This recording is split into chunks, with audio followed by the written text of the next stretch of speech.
tal? Muy buenas noches, maestro. En esta ocasión abarcaré el tema del sistema de tren motriz, basándome en el libro Vehicle Powertrain System o Sistema de Propulsión del Vehículo.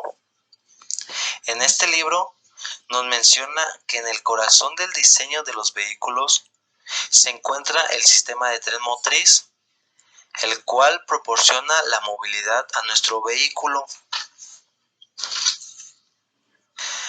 En el enfoque sistemático nos hace la mención de que solo tomando una vista del sistema, un diseñador puede lograr objetivos deseados del rendimiento del vehículo. También aquí nos hablan sobre un poco de la historia y nos mencionan varias fechas importantes. Por ejemplo, nos mencionan que en 1997 la SAE publicó un libro informativo sobre la historia del automóvil para celebrar su primer centenario. Cada capítulo de este libro fue escrito por un experto estadounidense y todos los componentes del tren motriz están incluidos en este libro. También nos dice que desde un punto de vista de la ingeniería en innovación, está muy en claro que hubo un auge de diseños innovadores publicados a finales del siglo XIX, pero que su explotación se realizó décadas después, cuando las propiedades materiales y las técnicas de fabricación en masa habían mejorado. Nos dice que existían diseños de ingeniería bastante complejos, como por ejemplo para transmisiones automáticas y transmisiones continuamente variables. Nos menciona sobre los sistemas de propulsión convencionales. Nos dice que estos son los que cuentan con un motor de combustión interna para propulsar las ruedas del vehículo. Nos dice que la población mundial de automóviles y camionetas se estimó en 2009 en alrededor de 900 millones, en una producción de autos nuevos y camionetas alrededor de 61 millones en el mismo año, y más del 99% emplean trenes de potencia convencionales. Después nos habla sobre los motores híbridos. Nos dice que durante finales del siglo XIX y principios del XX había 3 categorías en competencia para la planta motriz, las cuales eran el vapor, la electricidad y la gasolina. La economía del combustible era pobre. En esos tiempos, la caldera del automóvil necesitaba encenderse antes de algún viaje, y tanto el almacenamiento y el uso de agua eran problemas comunes. Los vehículos eléctricos parecían una buena opción, pero el alcance fue la principal problemática, limitado por la energía disponible en el almacenamiento de la energía. Nos dice que la noción de un vehículo híbrido nació en el siglo XIX, y aunque existe una cantidad sustancial de arquitecturas en tren motriz, 3 son de particular interés, y estas son las de vehículos eléctricos enchufables, las de vehículos con extensor de rango y vehículos eléctricos híbridos. Después nos vamos a lo que es el componente del tren motriz. Nos dice que estos están sujetos a incansables esfuerzos para mejorar su rendimiento, tales como la eficiencia, el control de emisiones, el refinamiento, así como rentabilidad en general. Las tendencias más recientes en los componentes del tren motriz han sido el motor, la transmisión, la estructura del vehículo y la operación del sistema.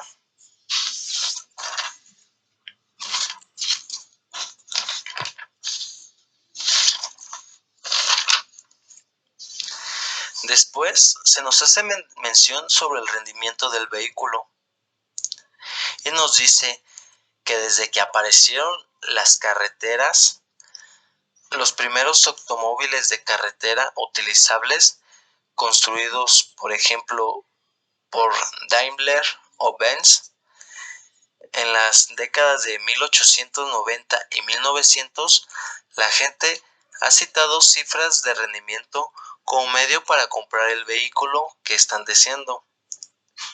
Se trataba normalmente de la velocidad y el alcance máximos. Entonces vinieron otras medidas de rendimiento a medida que se instalaron motores más potentes, como por ejemplo la aceleración, la capacidad de subida o el rendimiento del remolque. En la década de 1970 hubo un cambio masivo en el interés del desempeño del vehículo para enfocarse más en el ahorro del combustible. Esto fue impulsado por las regularizaciones del Departamento de Economía Promedio de Combustible Corporativas, o sea, FE, promulgada por primera vez en los congresos en 1975, destinadas a mejorar el combustible promedio y la economía a raíz de la crisis del petróleo igual en 1975.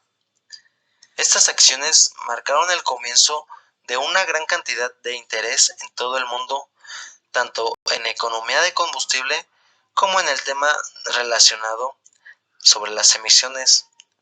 Y los gobiernos se volvieron muy activos y legislaron para la medición y el control de estos dos aspectos del rendimiento del vehículo. Nos dice que en las últimas décadas el entorno comercial altamente competitivo para la venta de automóviles ha significado que los consumidores necesiten datos y cifras de mantenimiento para comprar los modelos de diferentes fabricantes. El método establecido para cuantificar la economía del combustible de un vehículo es sujetarlo y mantenerlo en un dinamómetro a un ciclo de conducción estándar. Se han desarrollado varios ciclos de conducción para simular diferentes tipos de operaciones en el vehículo. Por ejemplo, está el extraurbano, el urbano, la carretera y la carretera urbana.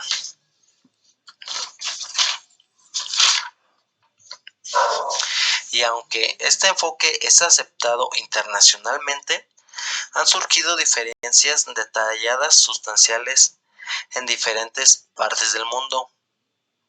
Nos dice que la gama actual de ciclos de conducción estándar ha surgido de los tres grandes mercados automotrices en el mundo, los cuales son Europa, Estados Unidos de América y Asia. Nos mencionan que en la Unión Europea la economía de combustible de los vehículos de pasajeros se prueba comúnmente con dos unidades de ciclos denominados urbanos y extraurbanos. El ciclo de pruebas urbanos o S-15 se introdujo en 1999 y simula un viaje de 4 kilómetros a una velocidad media de 18.7 kilómetros por hora y una velocidad máxima de 50 kilómetros por hora. El ciclo extraurbano o EUDC acumula una mezcla de circulación urbana y vial. Dura 400 segundos y con una velocidad media de 26 kilómetros por hora y una velocidad máxima de 120 kilómetros por hora. En los Estados Unidos de América, los procedimientos de prueba son administrados por la Agencia de Protección Ambiental, EPA, y se actualizaron en el 2008 para incluir 5 pruebas separadas que luego se ponderan juntas para dar una cifra de ciudad y carretera que deben ser cotizadas a la información de ventas del automóvil. Nos dice que en Estados Unidos, como en el Reino Unido, la economía de combustible mide por millas por galón. Y aunque estas no son compatibles, ya que el galón estadounidense es de 0.83 de un galón imperial, en Europa y Asia el consumo de combustible es cotizado en unidades de litro por 100 kilómetros.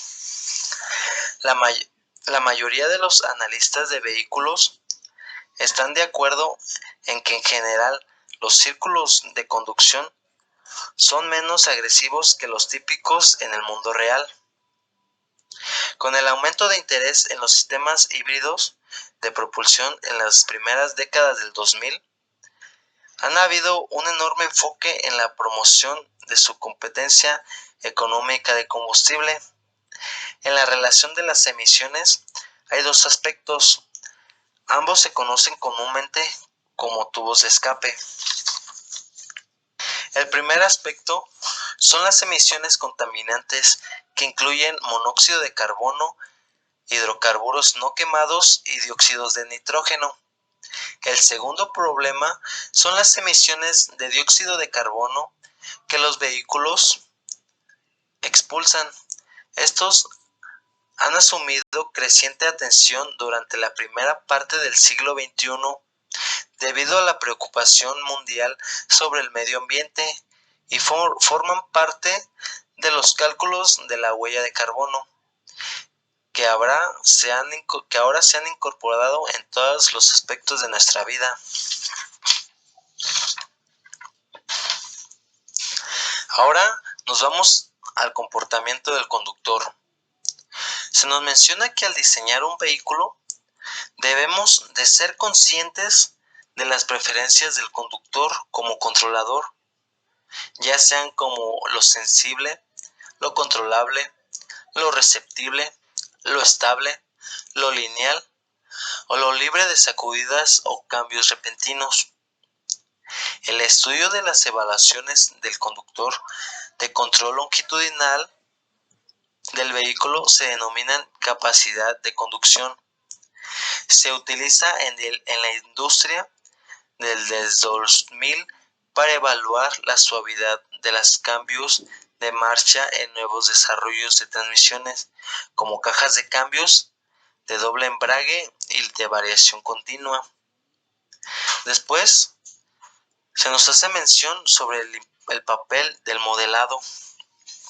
Nos dice que los componentes se pueden combinar juntos como un sistema de tren motriz completo y el modelo resultante debe proporcionar una herramienta importante para distribuir el diseño de los vehículos.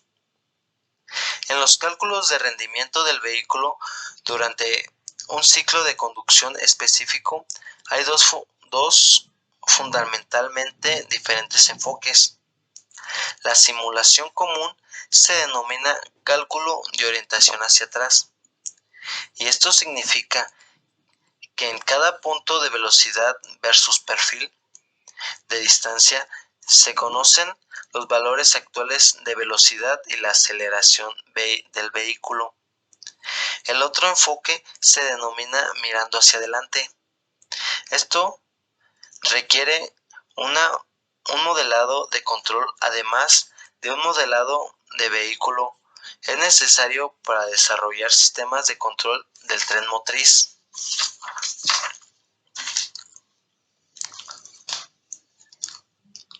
Nos menciona también el objetivo que tiene este libro. Este libro tiene como objetivo proporcionar una descripción general completa e integrada del análisis de diseño de sistemas de propulsión de vehículos. Esto vendría siendo lo que es el primer capítulo de nuestro libro. Después nos vamos hasta el cuarto capítulo, más específicos en el punto 4.2, donde se menciona la necesidad de una caja de cambios. Nos dice que la función de una caja de cambios es proporcionar diferentes relaciones de amplificación del par motor a las ruedas cuando sea necesario en diferentes condiciones de conducción. En este apartado se nos hace mención sobre las diferentes ecuaciones que se nos pueden presentar en el diseño de nuestro tren motriz. Por ejemplo, nos menciona la fuerza de tracción disponible, nos menciona también la aceleración media del vehículo. También se nos presenta una tabla en donde se comparan los motores eléctricos típicos de 60 kilómetros y nos dicen que los valores de transmisión general pueden generar la correlación requerida para esa fuente de par de eficiencia. Ya por último, nos vamos a lo que es el apartado 4.6.1, en donde se nos habla sobre los carros automáticos convencionales. Aquí nos dice que en una transmisión automática convencional el embrague se reemplaza por un acoplamiento de fluido o por un convertidor de par para eliminar la acción de enganche y desenganche durante el cambio de marcha. Nos dice que los engranes planetarios se utilizan para realizar cambios de relación de transmisión. También nos explican que un acoplamiento planetario aumenta el número de relaciones, pero desafortunadamente no todas son útiles. La razón es que la relación de transmisión general desde la entrada hasta la salida dependerá de todos los engranes que estén conectados. En este mismo apartado se nos habla sobre lo que es el convertidor de par y más específicamente nos explica su funcionamiento. Nos explica que al principio del funcionamiento de un acoplamiento de fluido es la transferencia de impulso de un fluido de trabajo o aceite a una turbina. Un impulsor con varias paletas se fija al cigüeñal cuando el motor gira. El fluido de trabajo se acelera moviéndose del radio bajo al radio más alto de largo de las paletas. En la salida de la paleta, el fluido, con un gran impulso, golpea la paleta de una turbina que está unida al eje de la caja de entrada de los cambios. El impulso se transfiere a la turbina mientras el fluido vuelve a la baja con baja velocidad y sale de la turbina. El fluido de trabajo vuelve a entrar a la turbina y el impulsor y el ciclo comienza de nuevo. Cuando la entrada de eje de la transmisión no gira mientras el motor esté girando, el fluido está bajo tensión, pero no hay conexión mecánica entre el motor y la caja de cambios. Este desacoplamiento en la caja del motor está en marcha se aplica en un par del acoplamiento de fluido del vehículo tiende a moverse siendo una marcha fluencia. Por último, nos vamos a lo que es el control. Aquí en este apartado nos dice que la fijación del miembro externo de un engranaje epicicloidal se relaciona mediante un freno de banda. Nos dice que en una transmisión automática con varios juegos de marchas se necesitan varios frenos de banda. En una transmisión automática convencional, Las conexiones de los engranes son fijas y las relaciones de transmisión se obtienen solo activando diferentes embragues y frenos que fijan y liberan algunos componentes de la transmisión. Para el cambio de un control del sistema, debe utilizar la información de conducción disponible durante el movimiento del vehículo para realizar una clasificación sobre el cambio de la marcha. Los dos datos básicos que se requieren en la velocidad del motor de carga. Cuando la velocidad del motor es baja, se facilita un cambio descendente, y cuando es demasiado alta, se requiere un demasiado ascendente. Y bueno, pues básicamente esto es lo que se nos menciona en este libro referente al tren motriz, y más referente aún a la unidad 1. Por mi parte, he llegado realmente a la conclusión de que es muy difícil el diseño, se requiere de tomar demasiados puntos en cuenta, ya que, como lo dice el libro, el tren motriz realmente es el corazón de nuestro vehículo, ya que sin él pues no podríamos generar el movimiento, ¿verdad? No podría haber llantas girando. Entonces es de suma importancia el tener un buen diseño, tanto en